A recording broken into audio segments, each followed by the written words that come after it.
जय श्री कृष्ण। जो लोग जोगिनी एकादशी व कोई भी एकादशी व्रत पालन नहीं करते उनके लिए ये एक है, बिना पैसे में आपको अष्टजा ब्राह्मण को भोजन कराने का फल मिलेगा। भगवान श्री कृष्ण ने कहा युधिष्ठिर से, हे राजन, ये योगिनी एकादशी का व्रत 88,000 ब्राह्मणों को भोजन कराने के बराबर फल देते हैं। इसके व्रत से समस्त पाप दूर हो जाते हैं और अंत में स्वर्गों को प्राप्ति होते हैं। तो आप बिना पैसा खर्च किए 88,000 ब्राह्मण को भोजन कराने का फल मिल सकते हैं आपको एकमात्र युगिनी एकादशी व्रत पालन करने से। अगर युगिनी एकादशी व्रत आपको सटीक तरीके से पालन कर लिया तो 88,000 ब्राह्मण भोजन कराने का फल मिल जाएगा बिना पैसा खर्च किए है। आपको उस दिन क्या करना है, एकादशी कैसे पालन करना, दशमी का दिन आपको सात्विक भोजन ग्रहण करना है। उसके बाद आपको एकादशी का दिन ब्रह्म मुहूर्त में उठ स्नान करके भगवान का श्री कृष्ण चरण में आपको तुलसी पत्र फूल से चंदन लगा के चरणों में अर्पण करके संकल्प लेके उस दिन आपको व्रत पालन करना है। युगिनी एकादशी 2026 का तारीख शुभ मुहूर्त है 11 जुलाई शनिवार को एकादशी पालन किया जाएगा। एकादशी पारायण किया जाएगा 12 जुलाई को, रविवार को। युगिनी एकादशी 10 जुलाई को शुरू हो जाएगा, शुक्रवार को एकादशी तिथि 9 जुलाई की रात को 9:46 शुरू हो जाएगा। 10 जुलाई को शाम को 6:53 समाप्त हो जाएगी। ये दशमी विद्या एकादशी है, इसलिए ये एकादशी पारायण होगा 11 जुलाई। 11 जुलाई इसका पारायण होगा, और पारायण होगा 12 जुलाई, रविवार को पारायण होगा। तो ज़्यादातर लोग आपको 10 जुलाई को मानेंगे, 10 जुलाई भी मानेंगे, जो नहीं मानेंगे वो 11 जुलाई। तो एकादशी का दिन आपको संकल्प ग्रहण करने के बाद नाम आदि ये सब ज़्यादा से ज़्यादा जप करना चाहिए। गुरु मंत्र आदि भगवान का पुराण आदि पाठ करना चाहिए। उस रात्रि जागरण करना चाहिए। समस्त दिन नाम जप करने से उस दिन सहस्र गुना फल प्राप्ति होते हैं। उसके बाद हाथ में जल लेके इस प्रकार संकल्प करें, एकादश निराहार स्थित हम पर्यानी भूक्षा में पुंडरीकाक्ष शरण में भवच्युत बोल। उसके बाद आपको गुरुदेव का उद्देश्य में प्रणाम निवेदन करें, पितृपुरुष के उद्देश्य में प्रणाम निवेदन करें, राधा रानी का उद्देश्य में प्रणाम निवेदन करके भगवान को फल इत्यादि से भोग लग अर्पण करना चाहिए। उस दिन आपको इस भोग को ग्रहण नहीं कर सकता। अगर आपको निर्जला है तो ये फल आपको ग्रहण नहीं कर सकता। दूसरा दिन पारायण का टाइम में आपको ग्रहण कर सकता है। और जलाहार तो जल ग्रहण कीजिए, और अगर आप फलाहार रखना चाहता है तो फल ग्रहण कर सकता है। आपको भगवान का जो भोग निवेदन करेंगे फल का, वो ग्रहण कर सकते हैं। वरना यदि अगर भोजन भोग अर्पण करोगे तो भगवान को, तो वो सब आप ग्रहण नहीं करना चाहिए। उस दिन अन्न कुछ भी ग्रहण नहीं। भगवान को भोग लगा सकता है, आप नहीं पा सकते, फल पा सकते हैं आपको। उसका बाद उस दिन नाम जो भी करना चाहिए, रात्रि जागरण करना चाहिए। उसके बाद दूसरा दिन पारायण का टाइम में आपको हरिवासर का बाद आपको पारायण करना चाहिए।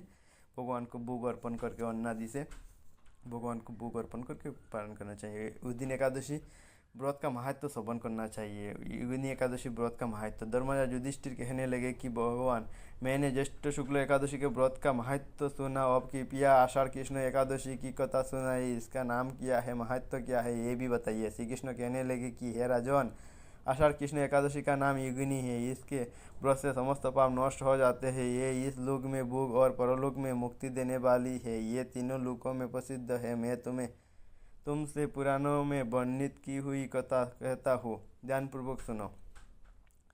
स्वर्गधाम की अलकापुरी नामक नगरी में कुबेर नाम का एक राजा रहता था।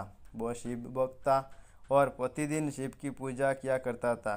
हेम नाम का एक माली पूजन के लिए उनके यहाँ फूल लाया करता था। हेम की विशालाक्षी नाम की सुंदरी स्त्री थी। एक दिन वह मानसरोवर से पुष्प तो ले आया, लेकिन कामासक्त होने के कारण वह अपनी स्त्री से हास्य विनोद तथा रमण्य करने लगा।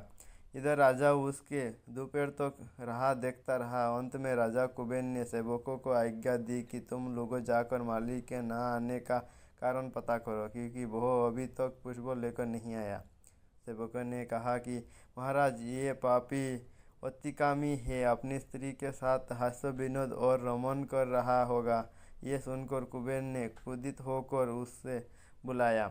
हेममाली राजा के भय से कांपता हुआ उपस्थित हुआ। राजा कुबेर ने क्रोध में आकर कहा, अरे पापी नीच कामी, तूने मेरी परम पूजनीय ईश्वर के ईश्वर भी शिवजी महाराज का अनादर किया है। इसलिए मैं तुझे श्राप देता हूँ कि तू स्त्री का वियोग सहेगा और मृत्युलोक में जाकर कूड़ी होगा।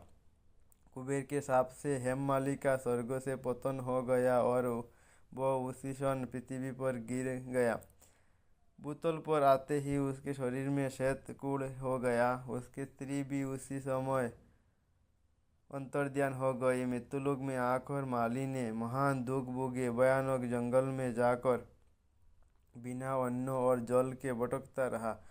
रात्रि को निद्रा भी नहीं आती थी, परंतु शिवजी की पूजा के प्रभाव से उसको पिछले जन्मों की स्मृति का ज्ञान। घूमते घूमते एक दिन वो मार्कंडेय ऋषि के आश्रम में पहुंच गया, जो ब्रह्मा से भी अधिक वृद्ध थे और जिनका आश्रम ब्रह्मा की सभा के समान लगता था। हेममाली वहां जाकर उनके पैरों में पड़ गया। उसे देखकर मार्कंडेय ऋषि बोले, तुमने ऐसा कौन सा पाप किया है जिसके प्रभाव से ये हालत हो गई।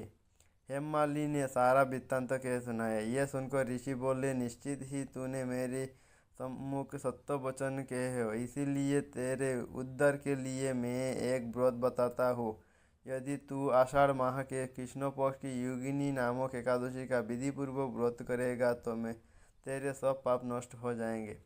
ये सुनकर हेममाली ने अत्यंत प्रसन्न होकर मुनि को साष्टांग प्रणाम किया। मुनि ने उसे स्नेह के साथ उठाया। हेममाली ने मुनि के कथानुसार विधिपूर्वक योगिनी एकादशी का व्रत किया।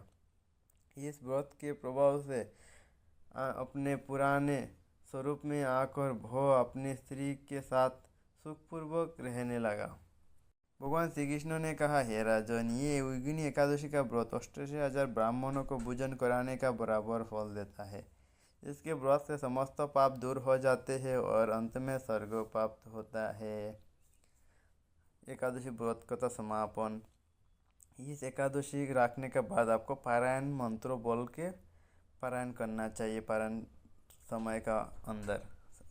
तो पारायण समय आपको वीडियो एंड में देख लेंगे, आप देख लेना। और एकादशी पारायण का मंत्र है, अज्ञानतिमिरान्धेश बतेनानो केशव प्रसिद्ध सुमुखनाथ ज्ञानदृष्टि प्रदभवो। तो इस वीडियो को लाइक कमेंट शेयर कीजिएगा और चैनल को सब्सक्राइब कीजिएगा। जय श्री कृष्ण, राधे राधे।